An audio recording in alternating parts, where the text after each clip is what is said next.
Hello everyone. In previous lectures, we have studied the definition of system transfer function and the relationship between system transfer function and system properties. In this lecture, we will discuss the implementation structure for the system transfer function. We will discuss the interconnection of systems and the structure diagram of systems. There is this basic interconnection of systems.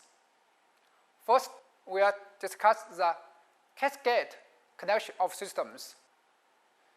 If these subsystems are connected in this cascade connection,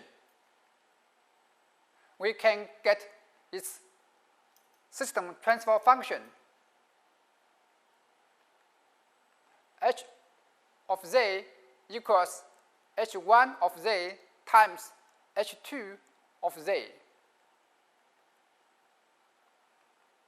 If the subsystems are connected in parallel connection, we can get its system transfer function. The h of z equals h1 of z plus h2 of z. If the subsystems are connected in this feedback connection, we can get the system transfer function h of z.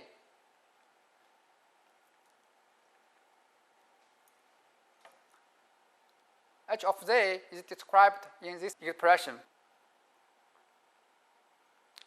For example, in the diagram, there is an all-pass system.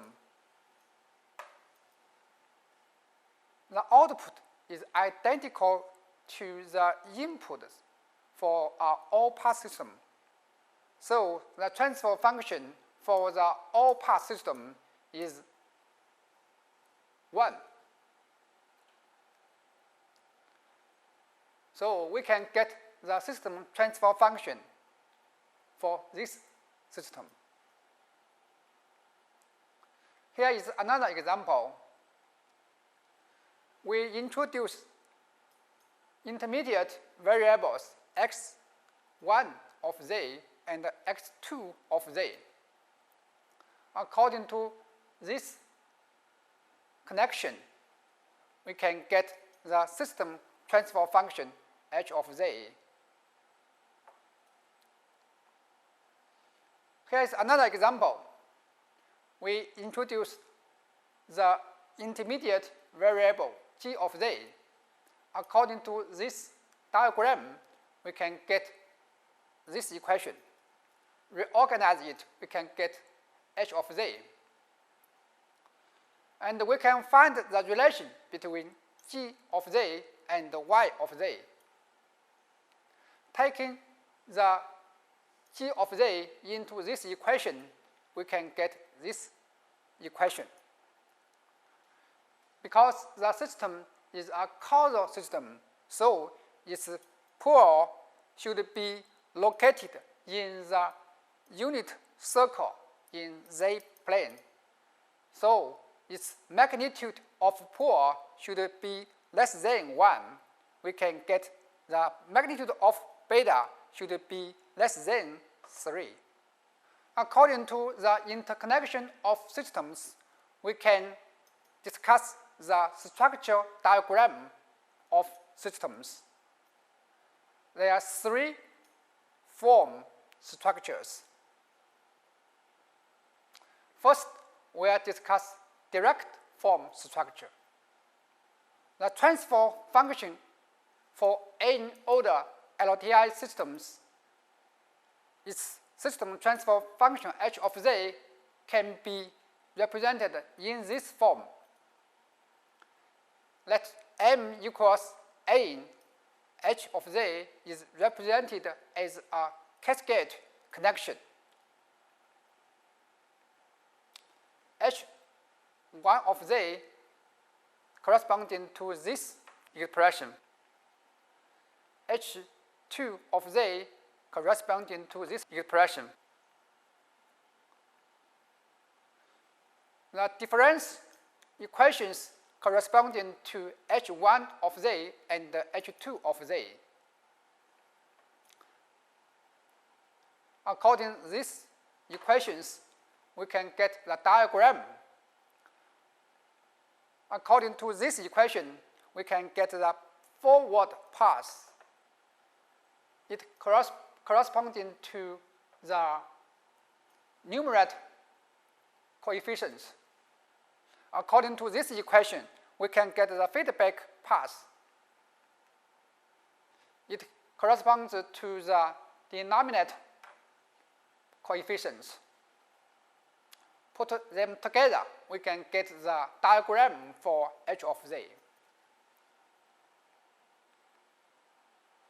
So, if H of Z is represented as the cascade connection of one order or second order subsystems with real coefficients,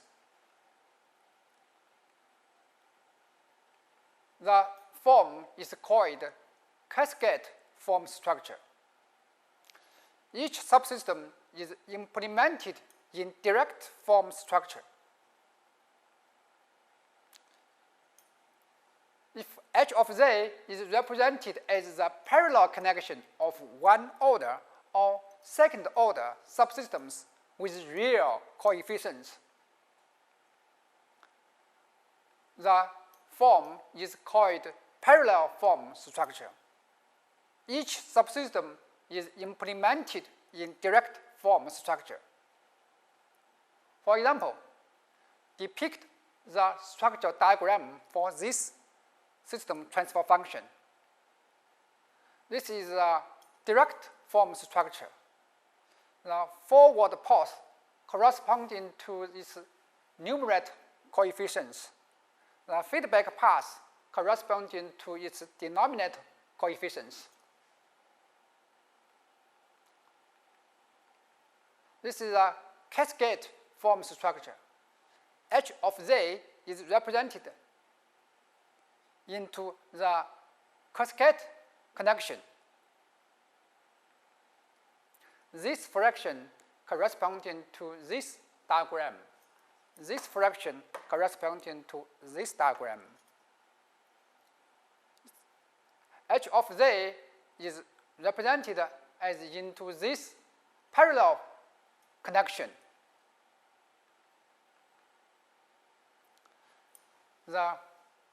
This fraction corresponding to this diagram. This fraction corresponding to this diagram. In this lecture, we have studied the implementation structure for system transfer function. We have studied direct form structure, cascade form structure, and parallel form structure. That's all for today. See you later.